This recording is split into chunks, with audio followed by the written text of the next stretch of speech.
হত্যা মামলায় সাবেক মন্ত্রী দীপু মনি এবং সাবেক উপমন্ত্রী আরিফ খান জয় গ্রেফতার রাখা হয়েছে ডিবি হেফাজতে। আজই তোলা হতে পারে আদালতে।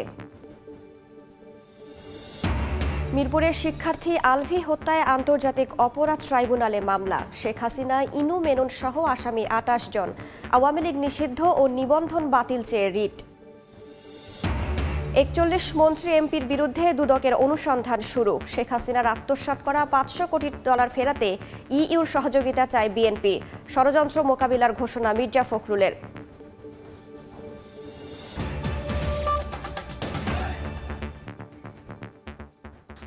ভোরের সময় সঙ্গে আছি আমি রাইসা জান্নাত।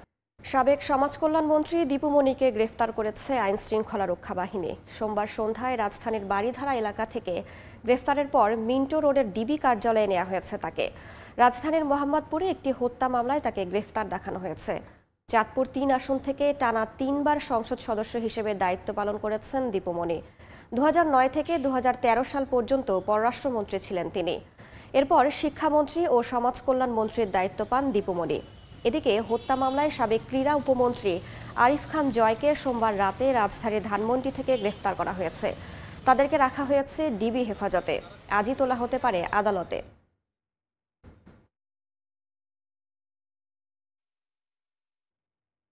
শেখ হাসিনা, ওবায়দুল কাদের, হাসানুল হক ইনু ও রাশেদ খান মেনন সহ ২৮ জনের নাম উল্লেখ করে মামলা হয়েছে আন্তর্জাতিক অপরাধ ট্রাইব্যুনালে।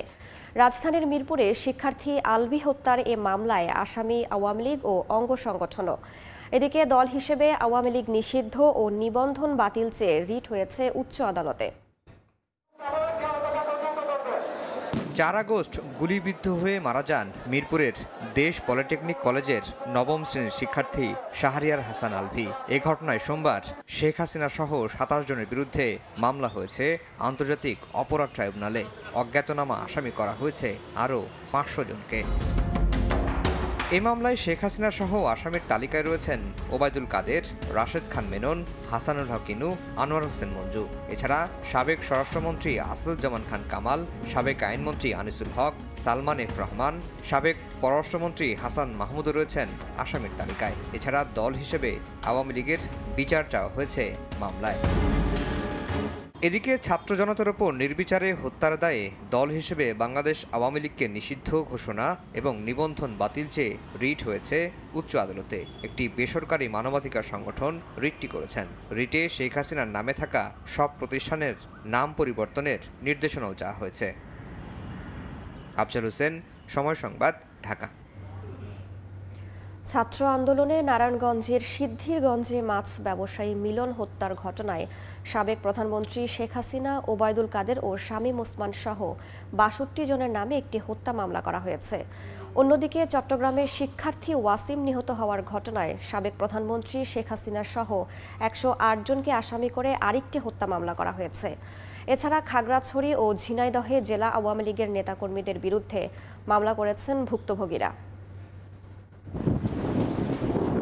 বৈষম্য বিরোধী ছাত্র আন্দোলনে নারায়ণগঞ্জের সিদ্ধিরগঞ্জে মাছ ব্যবসায়ী মিলন হত্যার ঘটনায় সাবেক প্রধানমন্ত্রী শেখ হাসিনা, ওবায়দুল কাদের, শামীম ওসমান সহ ৬২ জনের নাম উল্লেখ করে আরও একটি হত্যা মামলা দায়ের করা হয়েছে।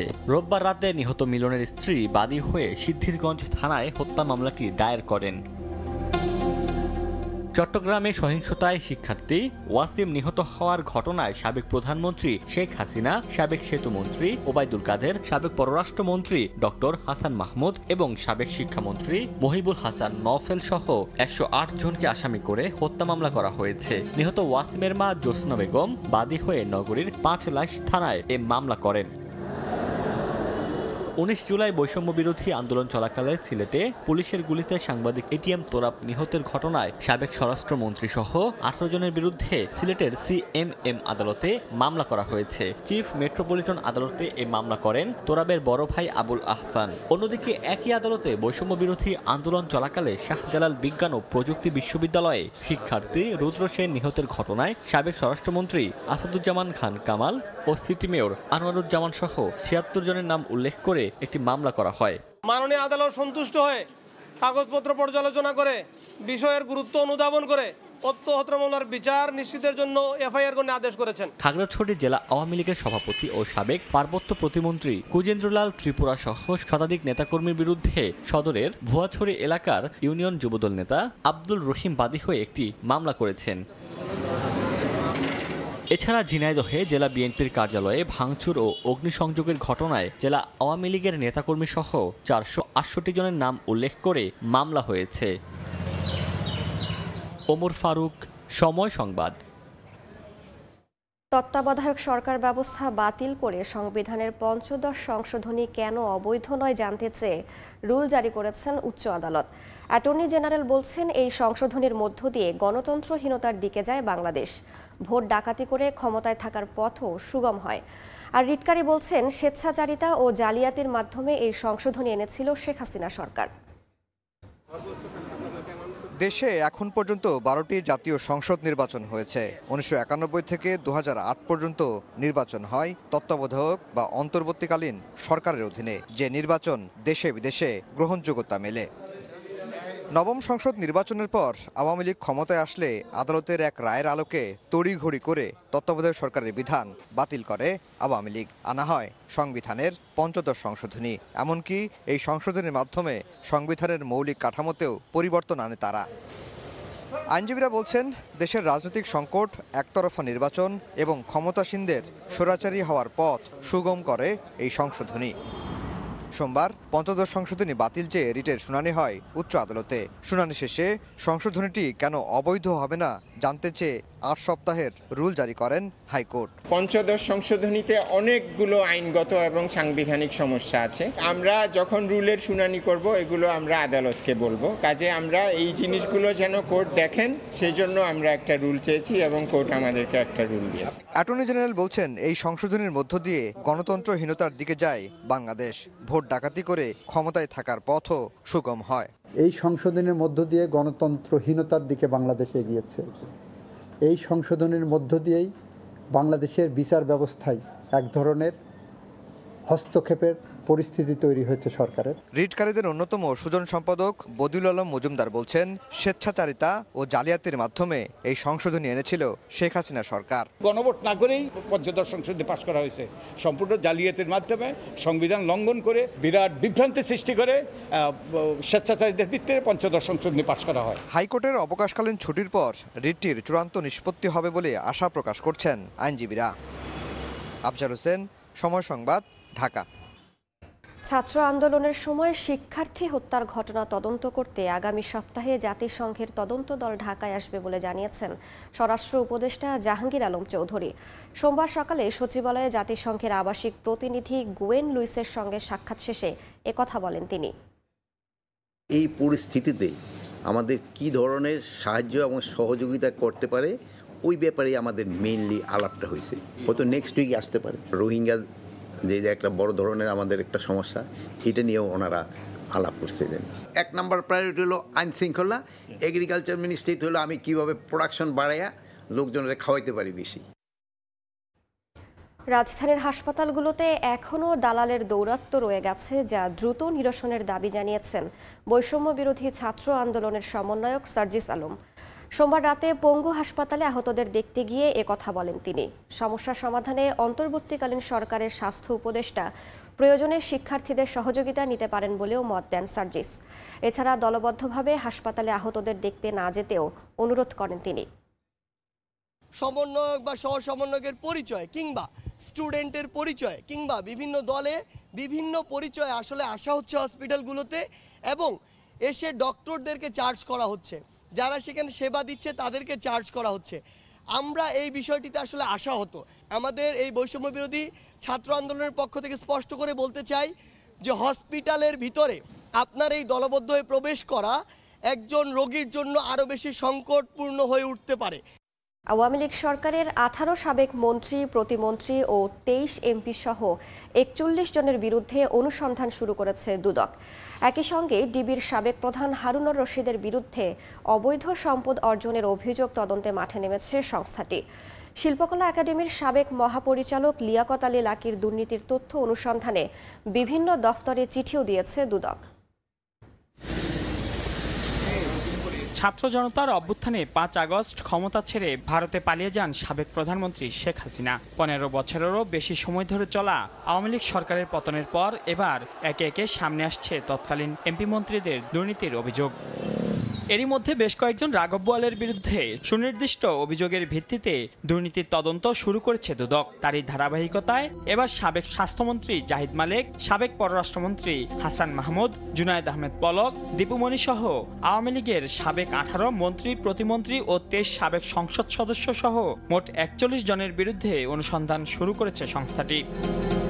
শুধু মন্ত্রী এমপি নন, দুদকের অনুসন্ধান ও তদন্তের তালিকায় রয়েছে আওয়ামী সরকার ঘনিষ্ঠ প্রশাসনিক কর্মকর্তারাও। দুদকের তথ্যমতে ঢাকা মহানগর গোয়েন্দা পুলিশের সাবেক প্রধান হারুনুর রশিদের বিরুদ্ধে কোটি কোটি টাকার অবৈধ সম্পদ অর্জনের অভিযোগ অনুসন্ধানে মাঠে নেমেছে সংস্থাটি।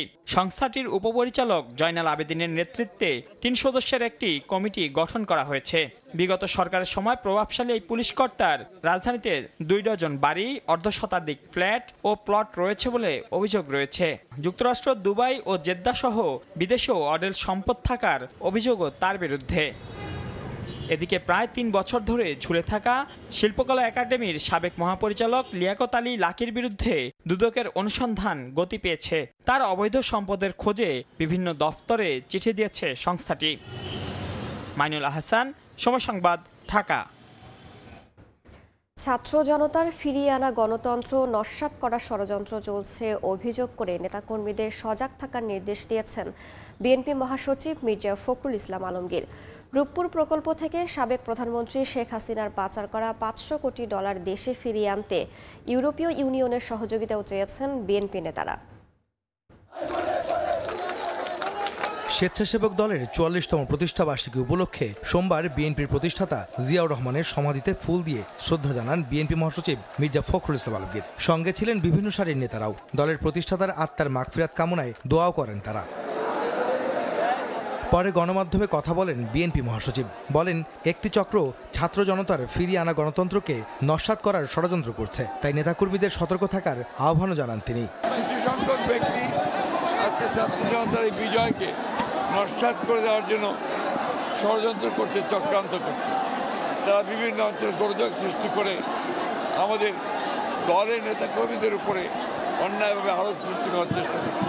এদিকে বিকেলে জাতীয় প্রেস ক্লাবে বিএনপির সাবেক মহাসচিব মরহুম আব্দুল সালামের মৃত্যুবার্ষিকীর আলোচনা সভায় মির্জা ফখরুল অভিযোগ করেন, শেখ হাসিনা দিল্লিতে বসে দেশবিরোধী ষড়যন্ত্র করছে। এক ফ্যাসিবাদ গেছে, আর এক নয়া ফ্যাসিবাদ আমরা আমদানি করতে পারি না।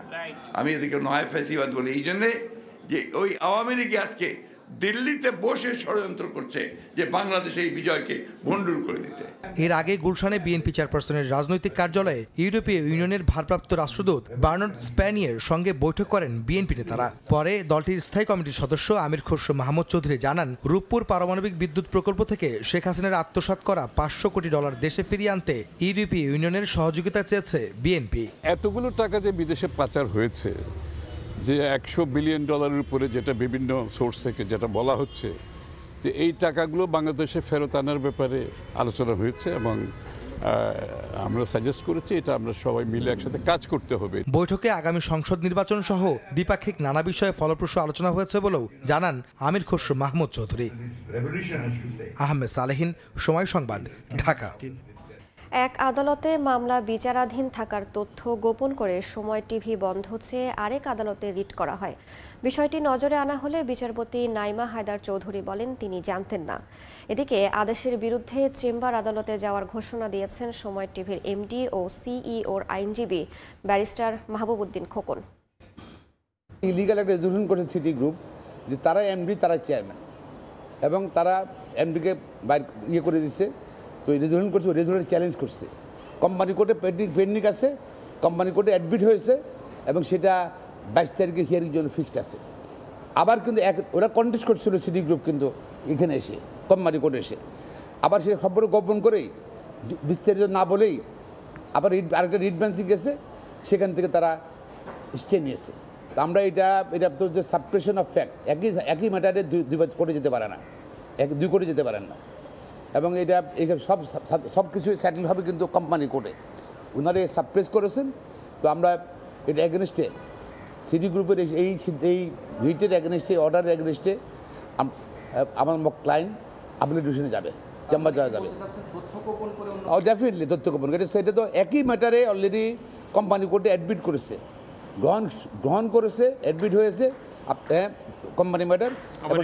22 তারিখে ফিক্স করা আছে হিয়ারিংয়ের জন্য। তারা আবার এটাকে রেখে যেহেতু এখানে রিসিভ করতে পারলো না এবং এখানে বন্ধ করে দেওয়ার কোনো অর্ডার পেলো না, তারা আবার কিন্তু ওখানে গেছে অর্ডার দেওয়া সাপ্রেস করে, একই প্লেয়ার ছিল যে বন্ধ করে দেওয়ার জন্য। কারণ কি তারা হলো সিটি গ্রুপ একসময় আওয়ামী লীগকে ফাইন্যান্স করতো, আওয়ামী লীগের ব্যাকআপ করতো, ঠিক আছে। তারা ভয় পাচ্ছে তাদের 60-70টা 60-70টা কারখানার মধ্যে ভাঙচুর হতে পারে, এই জন্য তারা এই কোম্পানি বন্ধ করতে চায়। এটা তো কোনো যুক্তি হলো না। এই কোম্পানি নিয়ে তুমি কথা বলো, আর তুমি অন্য কোনো অন্যায় করে থাকো, তোমার ভাঙবে, সেটা তো টেলিভিশন বন্ধ হবে কেন? আর এটা ইলিগাল রেজুলেশন করলে কেন তোমরা? তো আমরা ইন এনি কেস আমরা হাইকোর্টের অর্ডার এগেইনস্টে অ্যাপ্লিকেশনে যাবো আমরা, এবং এটা যত তাড়াতাড়ি সম্ভব আমরা পেপার পেলে, ডকুমেন্টগুলো পেলে, আজকে চেষ্টা করছি আজকে পেতে ডকুমেন্টগুলো, আজকে পেলে হয়তো কালকে ফাইল করে দেবো। বৈষম্য বিরোধী ছাত্র আন্দোলনে পুলিশের গুলিতে নিহত আবু সাইদ হত্যা মামলায় 17 আসামির মধ্যে 10 জনই পুলিশ সদস্য। বাকি 7 আসামির মধ্যে রয়েছেন বেগম রোকেয়া বিশ্ববিদ্যালয়ের কর্মকর্তা, শিক্ষক ও ছাত্রলীগ নেতা। এ মামলায় আলাদা কমিশন গঠনের দাবি জানিয়েছেন নাগরিক সমাজের প্রতিনিধিরা। শাকিল মাহমুদের ক্যামেরায় আব্দুল রশিদ জীবনের রিপোর্ট। রংপুরের বেগম রোকেয়া বিশ্ববিদ্যালয়ের শিক্ষার্থী আবু সাইদ নিহতের ঘটনায় প্রায় 1 মাস পর 18 আগস্ট আদালতে মামলা করেছেন তার বড় ভাই রমজান আলী।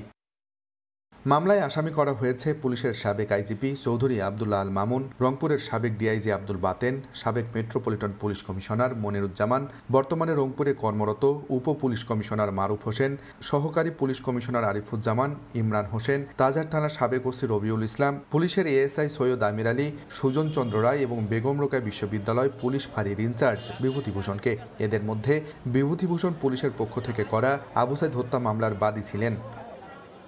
এদিকে বাকি আসামিরা হলেন বেগম রোকেয়া বিশ্ববিদ্যালয়ের ছাত্রলীগ সভাপতি পোমেল বড়ুয়া, সাধারণ সম্পাদক শামীম মাহফুজ, সাংগঠনিক সম্পাদক ধনঞ্জয় কুমার টগর, দপ্তর সম্পাদক বাবুল হোসেন, বেগম রোকেয়া বিশ্ববিদ্যালয়ের শিক্ষক সমিতির সাধারণ সম্পাদক আসাদ মণ্ডল, গণিত বিভাগের শিক্ষক মশিউর রহমান ও বিশ্ববিদ্যালয়ের প্রক্টর অফিসের কর্মকর্তা রবিউল হাসান। এ মামলায় আলাদা কমিশন গঠনের দাবি জানিয়েছেন নাগরিক সমাজের প্রতিনিধিরা। বাংলাদেশের পুলিশের উপরে কোনো আস্থা নাই যে পুলিশের মামলা পুলিশই তদন্ত করবে, বিচারকের মামলা বিচারক করবে, এটা হয় না আসলে। সে কারণে আমাদের প্রথম থেকেই আমাদের দাবি যে সকল সহিংসতা এবং যে সকল ঘটনা ঘটছে সেটির জুডিশিয়াল ইনকোয়ারি হোক, জুডিশিয়াল ইনকোয়ারির মাধ্যমে এগুলো তদন্ত হোক। মোট 17 আসামির মধ্যে অবসরে আছেন 3 ঊর্ধ্বতন পুলিশ কর্মকর্তা, বাকিরাও আছেন আত্মগোপনে। আব্দুল রশিদ জীবন, সময় সংবাদ, রংপুর। দেশের 12 সিটির মেয়রকে অপসারণ করে প্রশাসক নিয়োগ দেওয়া হয়েছে। এছাড়া 60 জেলা পরিষদ ও 494 উপজেলার চেয়ারম্যান, ভাইস চেয়ারম্যান ও মহিলা ভাইস চেয়ারম্যান এবং 323 পৌরসভা মেয়রকে অপসারণ করা হয়েছে। পুরো ব্যবস্থা সংস্কারের অংশ হিসেবে এই সিদ্ধান্ত নেওয়া হয়েছে বলে জানিয়েছেন স্থানীয় সরকার উপদেষ্টা হাসান আলিফ। গত 5 আগস্ট সরকার পতনের পর সিটি কর্পোরেশন, জেলা পরিষদ, উপজেলা পরিষদ ও পৌরসভায় আওয়ামী লীগ সমর্থিত মেয়র, চেয়ারম্যান, ভাইস চেয়ারম্যান ও কাউন্সিলররা আত্মগোপনে চলে যান। এতে নাগরিক সেবা পাওয়ার ক্ষেত্রে দেশ জুড়ে অচলাবস্থা সৃষ্টি হয়। এমন অবস্থায় জনগণের সেবা পাওয়ার ক্ষেত্রে অচলাবস্থা নিরসনের উদ্যোগ নেয় অন্তর্বর্তীকালীন সরকার। বিশেষ পরিস্থিতিতে দেশের সিটি কর্পোরেশন, জেলা, উপজেলা, পৌরসভা সহ স্থানীয় সরকারের বিভিন্ন বিভাগের জনপ্রতিনিধিদের অপসারণ করার পাশাপাশি পর্যায়ক্রমে এসব স্থানে প্রশাসক নিয়োগ দেওয়া হয়। রোববার স্থানীয় সরকার বিভাগ থেকে এই সংক্রান্ত প্রজ্ঞাপন জারি করা হয়। দেশের 60টি জেলা পরিষদের চেয়ারম্যান, 493 উপজেলা চেয়ারম্যান, 323 পৌর মেয়রের পদ শূন্য ঘোষণা করা হয়। এছাড়া দেশের 7টি পৌরসভায় থাকা প্রশাসককেও দায়িত্ব থেকে সরিয়ে দেওয়া হয়। পরে সব মিলিয়ে খালি হওয়া 61টি জেলা পরিষদে সরাসরি প্রশাসক নিয়োগ দেওয়া হয়। এদিকে সোমবার 12টি সিটি কর্পোরেশনের মেয়রকে অপসারণ করে প্রশাসক নিয়োগ দিয়ে প্রজ্ঞাপন জারি করেছে স্থানীয় সরকার মন্ত্রণালয়। আন্দোলনের যে প্রত্যাশা এবং দাবি যে পুরনো কোনো রিজিম সংক্রান্ত একটা রিপ্রেজেন্টেটিভ বডি, ছোট থেকে বড় পর্যন্ত রিজিমের সঙ্গে সম্পৃক্ত নতুন যে যুগের সূচনা, ছাত্র আন্দোলনে গণ আন্দোলন, গণবিপ্লব সাধন করতে চাচ্ছে তারই সেই প্রত্যাশারই একটা ধারাবাহিক এখানে প্রকাশ আর কি। সারা দেশের ইউনিয়ন পরিষদের কার্যক্রম খতিয়ে দেখে প্রয়োজনে সেখানেও জনপ্রতিনিধিদের সরিয়ে দেওয়ার পাশাপাশি যথাযথ ব্যবস্থা নেওয়া হবে বলে জানান স্থানীয় সরকার উপদেষ্টা। প্রয়োজনের তাগিদে যদি কোনো পদক্ষেপ নিতে হয় সেটা সেভাবে নেওয়া হবে। প্রসূন আশিস, সময় সংবাদ, ঢাকা। বাংলাদেশে মেগা প্রকল্পগুলো নেওয়া হয়েছে কার স্বার্থে? কেন অন্যান্য দেশের তুলনায় বাংলাদেশে প্রকল্প ব্যয় এত বেশি? পরিকল্পনা মন্ত্রণালয়ের এমন নানা বিশৃঙ্খলার কথা তুলে ধরেন উপদেষ্টা। জানিয়েছেন, প্রয়োজন বিবেচনা করে কিছু ক্ষতি মেনে নিয়েই বাদ দেওয়া হবে চলমান যে কোনো প্রকল্প। বড় বড় প্রকল্প যেখানে খরচ প্রতি ইউনিট, যেটা রাস্তা হোক অন্য অবকাঠামো হোক, বিশ্বের মধ্যে বাংলাদেশ সবচেয়ে বেশি খরচ করেছে। তাদের স্বার্থে এগুলোকে বারবার নেওয়াই হয়েছিল কেন, এবং সেগুলোকে একটা প্রকল্প 4 বার 5 বার বহুবার এগুলোকে কেন সংশোধন করতে হয়েছে এবং ব্যয় বাড়াতে হয়েছে? যেসব প্রকল্পের আসলেই কোনো অগ্রাধিকার নেই এবং এগুলো আসলে কতদূর সুবিধা বয়ে আনে, এটা আমাদের অত্যন্ত দ্রুত গতিতে মূল্যায়ন করতে হবে এবং এগুলো ছাঁটাই করতে হবে। জাপানের অর্থায়নে চলা প্রকল্পগুলো বন্ধ হবে না, বরং এসব প্রকল্পে অর্থ ও কারিগরি সহায়তা বাড়ানোর আহ্বান জানানো হয়েছে দেশটির রাষ্ট্রদূতকে। বাংলাদেশে নিযুক্ত জাপানের রাষ্ট্রদূত ইয়োমা কিমিনোরির সঙ্গে সাক্ষাৎ শেষে সচিবালয়ে সাংবাদিকদের একথা জানান অর্থ উপদেষ্টা সালেহ উদ্দিন আহমেদ। সরকার পরিবর্তনের মাধ্যমে দেশের স্থিতিশীলতা আসায় জাপান সন্তুষ্ট বলেও জানান তিনি। উনি বললেন যে আমরা তোমাদের ব্যাপারে এখন উই আর হ্যাপি, আমি ওদের স্টেবিলিটি ফিরে আসছে, কিছুটা এসেছিল কয়েকদিনের জন্য, এখন স্টেবিলিটি তোমরা এসে আর রিফর্মের কথা বলছে, বলছে we are very happy about the project যেগুলো আছে সেইগুলো তারা অ্যাসুরেন্স চাচ্ছে। আমি বলছি এইগুলি চলবে এবং সেই ব্যাপারে তারা গিভেন দ্য অ্যাসুরেন্স। আমরা বলেছি বাজেট সাপোর্ট দেওয়ার জন্য কিছু, ওটা এখন ডিসাইড দেখা কতগুলো প্রকল্প আমরা বলেছি যেগুলো আছে সেগুলো দ্রুত যেন অর্থ ছাড় করে, বিশেষ করে আমার ব্যবসা বাণিজ্য কর্মসংস্থান এগুলো কিন্তু অনেক হেল্প করবে। রেলের টিকিট কালোবাজারিতে রেলের লোকজনই জড়িত উল্লেখ করে তা দূর করতে টাস্ক ফোর্স গঠন করা হবে বলে জানিয়েছেন রেল উপদেষ্টা মোহাম্মদ ফাউজুল কবির খান। দায়িত্ব গ্রহণের পর রেলপথ মন্ত্রণালয়ে প্রথম কর্মদিবসে সাংবাদিকদের কথা বলেন তিনি। উপদেষ্টা জানান, রেলের বেহাত হওয়া জমি উদ্ধারেও কাজ করবে টাস্ক ফোর্স। রেলকে লাভজনক প্রতিষ্ঠানে পরিণত করতে ব্যয় সংকোচন নীতি গ্রহণের পরামর্শ দিয়ে দুর্নীতির বিরুদ্ধে জিরো টলারেন্স ঘোষণা করেন তিনি। রেলপথ মন্ত্রণালয়ের উপদেষ্টা হিসেবে দায়িত্ব গ্রহণের পর সোমবার প্রথমবারের মতো মন্ত্রণালয়ে আসেন মোহাম্মদ ফাউজুল কবির খান। শুরুতেই তিনি ভবনের কর্মকর্তাদের সঙ্গে মতবিনিময় সভা করেন। সেখান থেকে রেলের বর্তমান অবস্থা, সমস্যা ও সম্ভাবনা সম্পর্কে ধারণা নেন। স্বল্প সময়ের মিটিং শেষে উপদেষ্টা মুখোমুখি হন সাংবাদিকদের। ফাউজুল কবির খান জানান, রেলের টিকিট কালোবাজারিতে রেলের লোকেরাই জড়িত। কালোবাজারি ঠেকাতে টাস্কফোর্স গঠনের ঘোষণা দিয়ে তিনি বলেন, রেলের দখল করা জমি উদ্ধারেও কাজ করবে মনিটরিং টিম। প্রথম জিনিসটা হচ্ছে রেলের টিকিট পায় না, কাউন্টারে গেলে টিকিট পায় না, কিন্তু আবার ইয়েতে গেলে উঠলে টিকিট পায়। রেলেরই সঙ্গে জড়িত কতগুলো ফিকটিশিয়াস আইডি, ফিকটিশিয়াস নাম্বার নিয়ে, ফোন নাম্বার দিয়ে এরা এই টিকিটগুলো নিয়ে রাখে। তো এখন আমি বলছি যে একটা টাস্ক ফোর্স করতে। সাংবাদিকদের প্রশ্নের জবাবে উপদেষ্টা জানান, রেলের দুর্নীতি বন্ধে বদ্ধপরিকর অন্তর্বর্তী সরকার। কোনো কর্মকর্তা দায়িত্ব পালনে ব্যর্থ হলে সঙ্গে সঙ্গে তাকে সরিয়ে দেয়া হবে। আপনি যদি পাবলিক এক্সপেকটেশন, আপনাদের এক্সপেকটেশন যদি মিট করতে পারেন, আপনি চলে যেতে হবে। Will find out somebody will do it. DG সাহেবকে বলবো যে আপনি যদি প্রত্যাশা পূরণ করতে না পারেন, আপনি ইউ হ্যাভ টু লিভ। আমি যদি জনপ্রত্যাশা পূরণ করতে, আমাকে কেউ বলতে হবে না, আমি নিজেই চলে যাবো। লোকসানি প্রতিষ্ঠান থেকে রেলকে লাভজনক খাতে পরিণত করতে কার্যক্রম গ্রহণ করা হবে জানিয়ে ফাউজুল কবির খান জানান, এজন্য শুরুতে ব্যয় সংকোচন নীতি গ্রহণ করা হবে। ব্যয় সংকোচনমূলক প্রস্তাব দিতে হবে, কারণ আপনার যদি আয় না থাকে আপনি কী করবেন? আপনি খরচ কমাবেন। তো ওই জন্য খরচ কমানোর জন্য একটা প্রস্তাব দেওয়া হয়েছে এবং এটা প্রত্যেক ইয়েতে বলা হয়েছে। এখনো বন্ধ রয়েছে ভারত বাংলাদেশ আন্তদেশীয় রেল যোগাযোগ। এ ব্যাপারে দৃষ্টি আকর্ষণ করা হলে উপদেষ্টা জানান, ভারতের সিদ্ধান্তেই বন্ধ রয়েছে, চালুর ব্যাপারে এখনো ভারতের সাড়া পাওয়া যায়নি। নাজমুস সালেহী, সময় সংবাদ, ঢাকা। খননের অভাবে অস্তিত্ব সংকটে ঠাকুরগাঁওয়ের বেশিরভাগ নদী। শুধু শুষ্ক মৌসুমে নয়, বর্ষা মৌসুমেও পানি না থাকায় জেগে উঠেছে জ্বর। এই সুযোগে নদীর জায়গা দখল করছে প্রভাবশালীরা। তবে পানি উন্নয়ন বোর্ড বলছে, সদ্য সমাপ্ত সমীক্ষার পরামর্শ অনুযায়ী নেওয়া হবে ব্যবস্থা। জিয়াউর রহমান বকুলের রিপোর্ট। নদীর বুকে জেগে উঠেছে বালুচর। যে অংশে পানি আছে তাও হেঁটে পার হওয়া যাচ্ছে অনায়াসে। দীর্ঘদিন ধরে খনন করা হয় না ঠাকুরগাঁয়ের বেশিরভাগ নদী। এ কারণে নদীতে চর জেগে কমে গেছে প্রশস্ততা। সামান্য অংশে হাঁটু পানি থাকলেও মিলছে না কোনো মাছ ও জলজ প্রাণী। এ কারণে বেকার হয়ে পড়েছেন নদীকেন্দ্রিক মৎস্যজীবীরা। এ সুযোগে নদীর জায়গা দখল করছে প্রভাবশালীরা। অস্তিত্ব সংকটে সবগুলো নদী। পরিস্থিতি বিবেচনায় পরিকল্পিত উদ্যোগ নেয়ার তাগিদ স্থানীয়দের। এখন মাছ মারতে আসছি নদীতে, আগের মতো মাছ পাওয়া যায় না। এই নদীতে তো বর্ষাকালে 2-1 দিন পানি থাকে, তারপর আবার আগের মতনই হয়ে যায়। পরিকল্পিতভাবে কিন্তু এটা নদীগুলো খনন করা হচ্ছে না।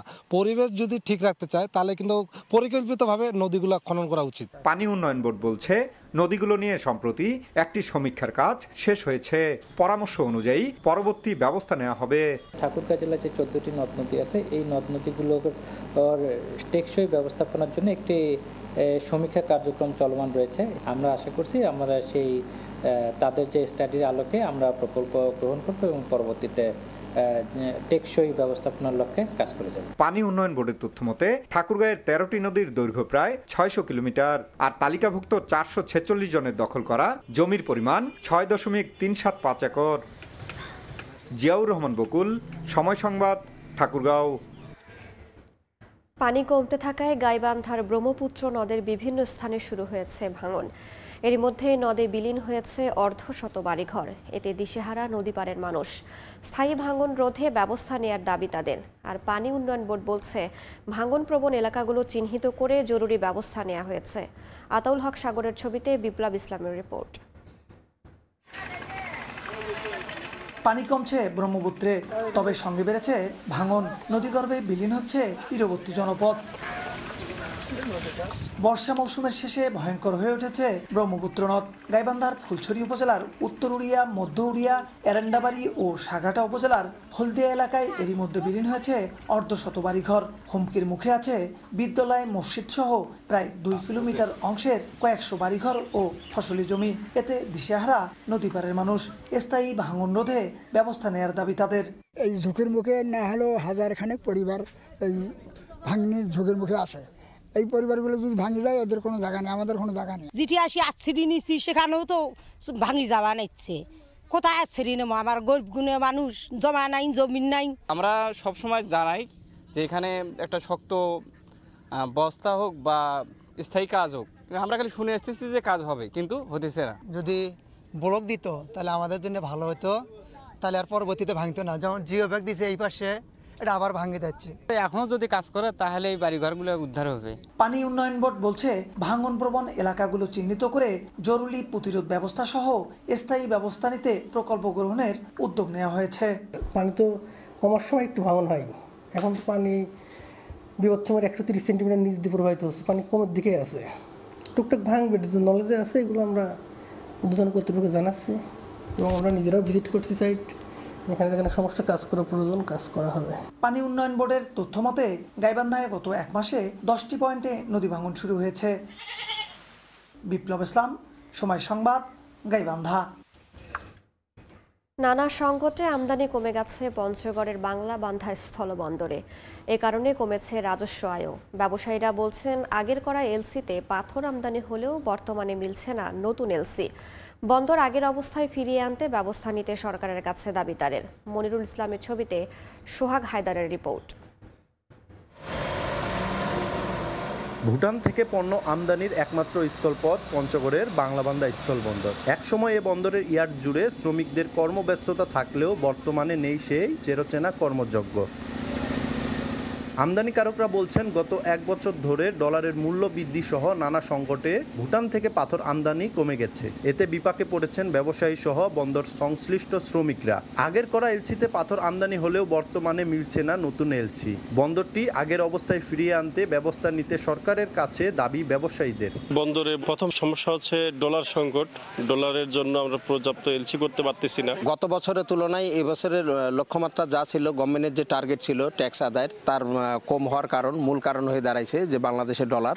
কারণ ডলারের কারণে মানুষ এলসি করতে পারতেছে না, গভর্নমেন্টের রাজস্বও দিতে পারতেছে না। অন্তর্বর্তী সরকার যেন এদিক বন্দরের দিকে একটু নজর রাখে, যেন বন্দরের কার্যক্রম সুন্দরভাবে চলে। কর্তৃপক্ষ বলছে বন্দরের কার্যক্রম স্বাভাবিক থাকলেও আমদানি কম হচ্ছে, এ কারণে কমেছে রাজস্ব আয়। এমন একটা পর্যায়ে পড়ে গেছি আমরা 1 জুন ক্লোজিং, দ্বিতীয়ত ডিসেম্বরে একটা 2023-এর যে নির্বাচন সেটার একটা প্রভাব, তারপরে আবার এই হচ্ছে এই অন্তর্বর্তীকালীন সরকারের এই সময়টুকু, সব মিলিয়ে পুরো প্রভাবটা এসে পড়েছে আমাদের ব্যবসায়ীদের উপরে। কাস্টম কর্তৃপক্ষের তথ্য মতে 2023-24 অর্থ বছরে বন্দরের রাজস্ব আয়ের লক্ষ্যমাত্রা ছিল 92 কোটি 63 লাখ টাকা, আর আয় হয়েছে 73 কোটি 69 লাখ টাকা।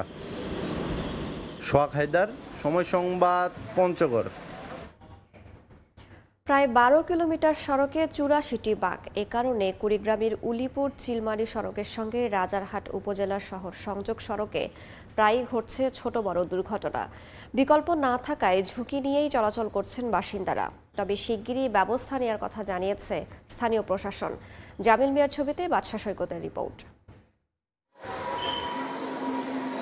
সড়কে চলতে কিছুক্ষণ পরপরই বাঁক, এ কারণে ধীর গতিতে চলছে যানবাহন।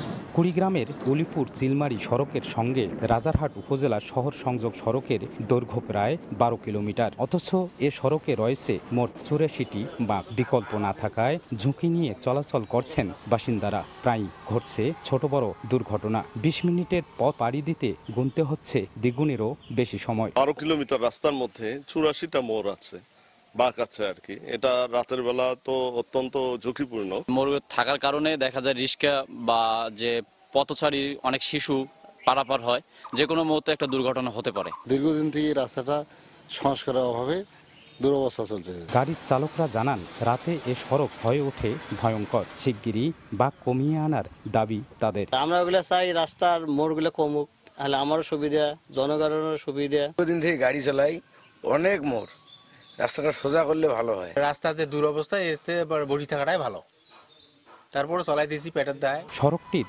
বাঁকে বাঁকে গড়ে উঠেছে ঘরবাড়ি। এ অবস্থায় স্থানীয় জনপ্রতিনিধি ও বাড়ির মালিকদের সঙ্গে কথা বলে সমাধানের চেষ্টা চলছে বলে জানায় স্থানীয় প্রশাসন। জনপ্রতিনিধি বা সুশীল সমাজ বা যারা বসত বাড়ি করে আছে, তাদের যদি চেষ্টা থাকে তাহলে ইনশাল্লাহ আমরা বাঘগুলো হয়তো মিনিমাইজ করে নিতে পারবো। উপজেলা প্রশাসনের তথ্য মতে গত 1 বছরে এ সড়কে ছোট বড় 30টি দুর্ঘটনা হয়েছে। প্রাণ হারিয়েছেন একজন। বাদশা সৈকত, সময় সংবাদ, কুড়িগ্রাম। মেজর অটো রাইস মিলগুলোর সঙ্গে প্রযুক্তিগত প্রতিযোগিতায় টিকতে না পারায় দিনাজপুরের প্রায় 1100 হাস্কিং মিল বন্ধ হয়ে গেছে। বিশাল চাতাল চিমনি পরিত্যক্ত অবস্থায় পড়ে রয়েছে। বেকার হয়ে পড়েছেন শ্রমিকরাও। গোলাম নবী দুলালের পাঠানো তথ্য ও মঞ্জিদ আলম শিমুলের ছবি নিয়ে রিপোর্ট। ফাঁকা পড়ে আছে চাতাল, বয়লার ও চিমনির অবকাঠামোতে গজিয়েছে আগাছা। দিন দিন বন্ধ হয়ে যাচ্ছে দিনাজপুরের হাস্কিং মিলের সংখ্যা। মেজর ও অটো রাইস মিলগুলোর সঙ্গে প্রযুক্তিগত প্রতিযোগিতায় টিকতে না পারায় বিলুপ্তির পথে এসব চালকল। শর্ত পূরণ করতে না পারায় মিলগুলোর মিলছে না সরকারি বরাদ্দ। কিছু সংখ্যক হাস্কিং মিল বরাদ্দ পেলেও বরাদ্দের কাগজ বিক্রি করে দেওয়া হচ্ছে অটো মিলার বা দালালদের কাছে। এই ঐতিহ্য আর ধরে রাখা সম্ভব না। এখন দারিদ্রতা, মানুষের কাজ লাগবে, শ্রমিকদের তো তারা অটো রাইস মিলে তারা পাচ্ছে। হাস্কিং মিলের শ্রমিক না পাওয়াতে বর্তমানে হাসিং মিলের অবস্থা একদম বিলুপ্তির পথে। আমরা আশা করি হাসিং মিলের দিকে সরকার তাকাবে। হাস্কিং মিলগুলো বন্ধ হয়ে যাওয়ায় বেকার হয়ে পড়েছেন হাজারো চাতাল শ্রমিক। অনেকে যোগ দিয়েছেন অটো রাইস মিলের কাজে। আমি এখানে দীর্ঘদিন চাকরি করছি। চাকরি করার পরে মিল বন্ধ হয়ে গেল, আর আমাদের এখন চলে না। যান বাঁচার জন্য, পেট বাঁচার জন্য এই ভ্যান চালাচ্ছি এখন আমি। এখন তো হাস্কিং মিল বন্ধ, যার কারণে আমরা এখন খুব সমস্যায় পড়ে আছি। হাস্কিং মিল মালিক সমিতি বলছে অটো মিলে যে আধুনিক প্রযুক্তি ব্যবহার হচ্ছে তার 90% হাস্কিং মিলে নেই। এ কারণেই বন্ধ হচ্ছে মিলগুলো। বাজার ব্যবস্থাপনাগুলোকে যদি সাজাতে পারে, সমন্বিত একটা উদ্যোগ নিতে পারে, তাহলে আমি মনে করি এই হাস্কিং মিলগুলো বাজার ব্যবস্থাপনার সাথে তারা যখন জড়িত হবে তখন কিছু গোষ্ঠীর হাতে কুক্ষিগত হওয়ার সুযোগ থাকবে না। হাস্কিং মিল বন্ধ হলেও অটো রাইস মিলের সংখ্যা বাড়ছে বলে জানায় খাদ্য বিভাগ। অটোমেটিক চালের মানও ভালো হয়, আর এছাড়া এটা লেবার নির্ভরতা কম, রোদ বৃষ্টিতেও কোনো অসুবিধা হয় না।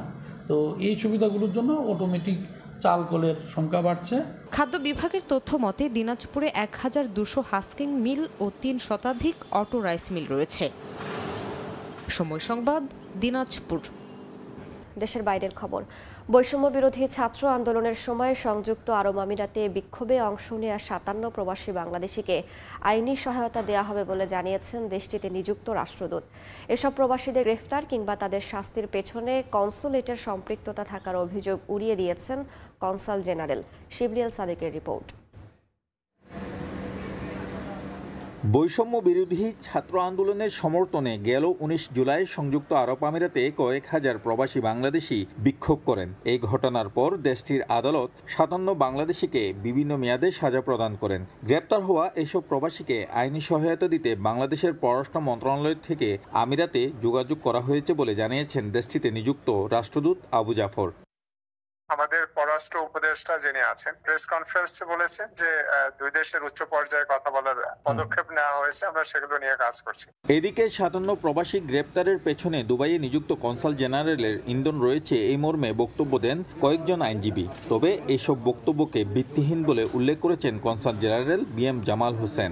অনেকে বলেছেন যে এখানে বাংলাদেশ কনসুলেট জেনারেল সহযোগিতা করে নাই বা তালিকা দিয়েছে, এই বিষয়গুলো একেবারেই ভিত্তিহীন, কারণ এটির কোনো সুযোগই নেই।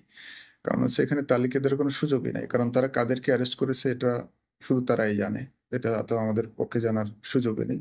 গ্রেপ্তার হওয়া এইসব বাংলাদেশিকে মুক্ত করার বিষয়ে আইনগত সহায়তা দিতে আমিরাতে কাজ করছেন ইলোরা আফরিন নামে এক বাংলাদেশি আইনজীবী। তিনি জানান সাজাপ্রাপ্ত বাংলাদেশিদের পক্ষে আপিল করতে আর মাত্র 2 দিন সময় রয়েছে।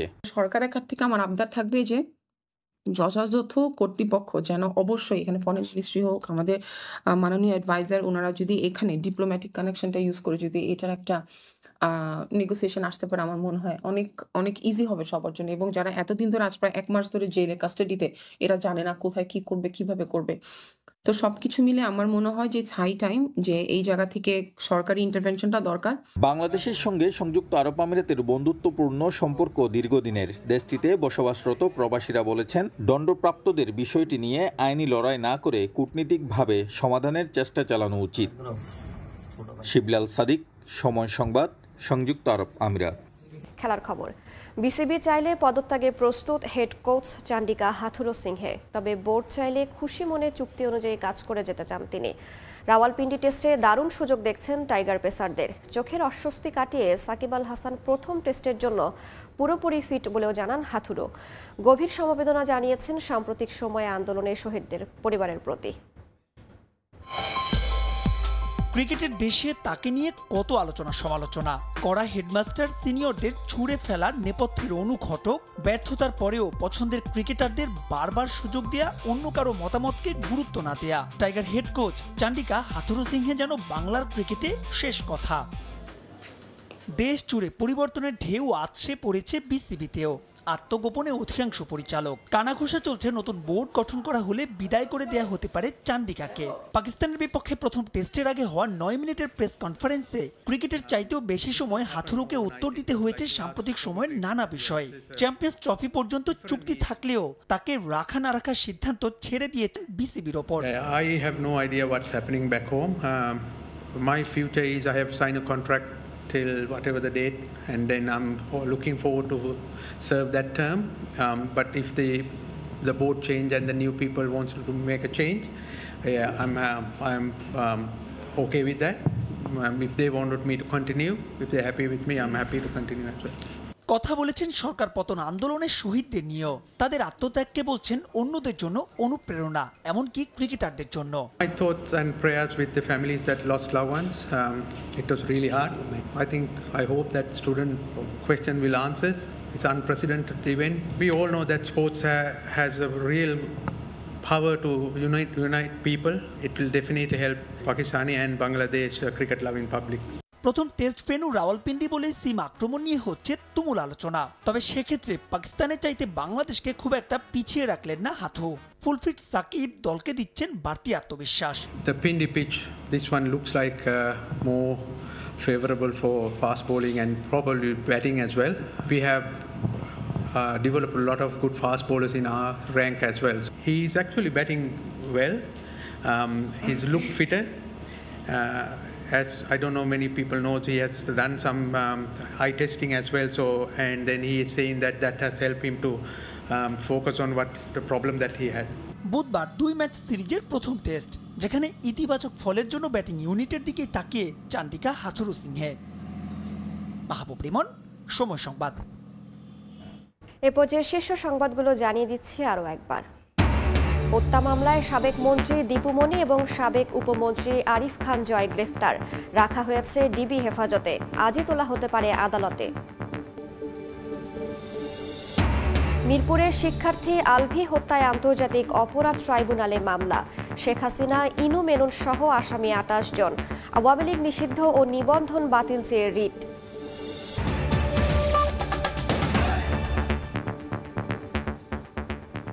এই ছিল ভোরের সময়ের সঙ্গেই থাকুন সময়।